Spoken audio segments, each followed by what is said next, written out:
ദിവസം, മാസം, കാലം, ആണ്ട് എന്ന് പറഞ്ഞാൽ പെന്തിക്കോസുകാർ ഇപ്പൊ തുടങ്ങി ബർത്ത്ഡേ, വെഡിങ് ആനിവേഴ്സറി, പിന്നെ സപ്തതി, ഷഷ്ടി, അമ്മച്ചിക്ക് ഷഷ്ടി, അപ്പച്ചനെ സപ്തതി, അതൊക്കെ തെറ്റാതെ പറയുകയും ചെയ്യണം. 60-70 എടാ, ഇത് ജാതികളുടെ ആചാരമാ.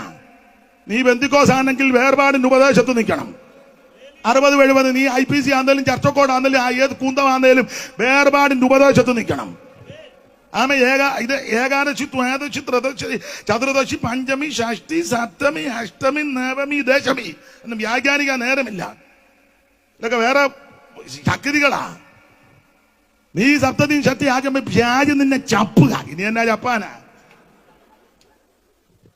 പണ്ടേ കാശും പുത്തനും ഇല്ലായിരുന്നു, ഗതികേടായിരുന്നു, പരിവക്കേടാ. ഇപ്പൊ പിള്ളേർ അമേരിക്കയിലും അവിടെയൊക്കെ പോകട്ടെ, അതിന് എതിരല്ല. ഇപ്പൊ കാശ് കിട്ടിയപ്പോൾ ഇവന് ഇളക്കാൻ തോന്നി.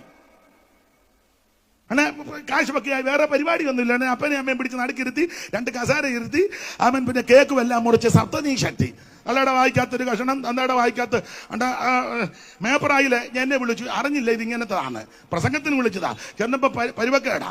കേക്ക് മുറിച്ച് തള്ളക്കേണ്ട ഈ വിറയലിന് അധികം ഉള്ളതാ. എടുത്ത് അങ്ങോട്ട് വെച്ച പേടെ മൂക്കിനകത്ത് കയറി.